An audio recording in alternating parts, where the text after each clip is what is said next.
So we're back with setting the ideal environment part two with Joseph Gantra with Gantra Enterprise. And so we're looking at what it looks like to establish the right internal environment to allow your team to explicitly grow in a quantum way. So without further ado, you got to paint a picture for them. No matter what happens, they're not going to understand anything unless they actually have direction. And what does that look like? Well, obviously, this sounds easy. However, when taking a deep look at it,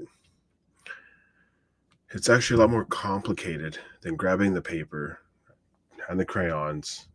Okay, let's just go. Let's just have some fun. Let's just, diddle daddle, if you want to call it like that, on the canvas. Well, as it's it's actually way more complicated and diverse than that. You want to know why? Because this picture involves several moving parts.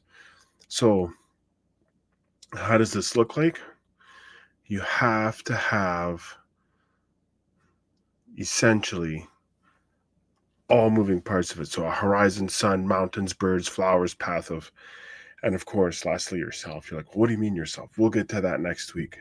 So, how is the horizon established? You see, you got to be able to see things from, I would say, at least 50,000 feet out. Like, you got to be way out there. So, a vision of a leader's vision starts with the ability to have others see the heights and possibilities. You see, they got to be able to understand the big picture to a certain degree. That doesn't mean that you reveal to them everything in great detail as far as what is exposed to them. They need to be actually able to say, okay, so is it that this is all about? And so this is where you get to see the heights and the possibilities. Each person will determine how far they truly want to go. So here's an example. Um, I forget the person's last name, but his first name's Gary. And he's always like, saying some pretty wild things. And I thought some of these wild things were actually really far fetched until, well, here's the thing. If you live in a capitalistic society, why not challenge certain aspects of your organization to foster that capitalistic type of culture within your organization? So what does that look like? That looks like no vacation time. You take as much vacation as you want. And you're like, well, yeah, I'm going to take advantage of it. So you see, you just revealed yourself in less than 5 seconds. Well, I would take as much vacation as I wanted. Here's the other thing. If someone took off 20 days of vacation, so essentially that's potentially close to a working month in 6 months, and they're like, okay, well, I've only been here for like a year and a half. Would that be somewhat of a concern because you have no idea what the next 6 months are looking like?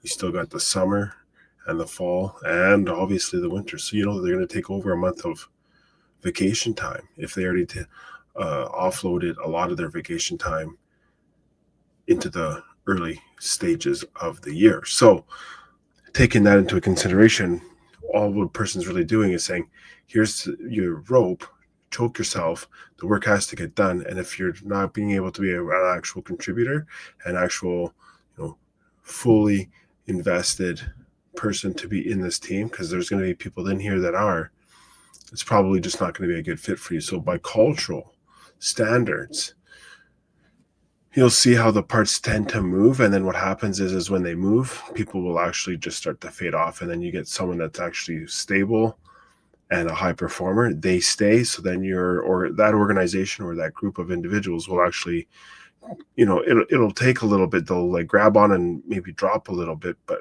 eventually they'll like continue to surpass their competition. Why? Because the culture is just set at such a high standard. And that's just what happens, okay? So the responsibility of the leader is to create an environment that the team are the only ones that put limits on themselves. So you got to be able to create a safe space. You got to be able to create a space where they are able to fully utilize what they are thinking about in the sense of, okay, so if we have all these ideas, what is the ideal situation? What is the ideal outcome? What is the ideal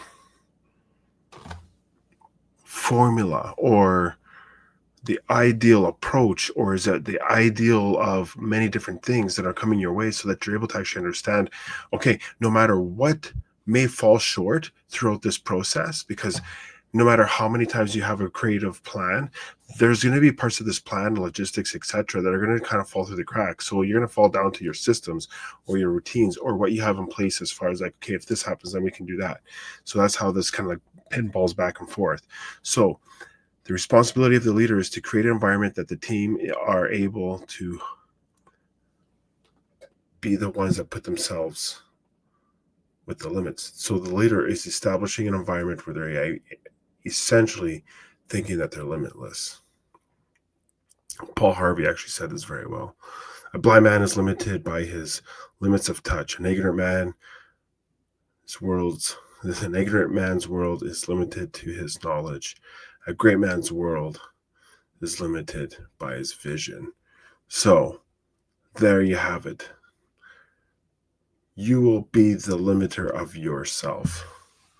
Okay, so how would the sun fit in? You're like, what are you talking about? You see, over the course of many, many years and many, many decades of whatever, life, career, all these really potentially uncontrollable moving parts, eventually, it might not be soon, but it will be definitely later in life when you're going to be looking at yourself and saying, what is this all about? Well, I'll tell you one thing. This is where warmth and hope are birthed. This is basically where the sun is at. So you can embrace it now or embrace it later. Light brings the optimism out of people.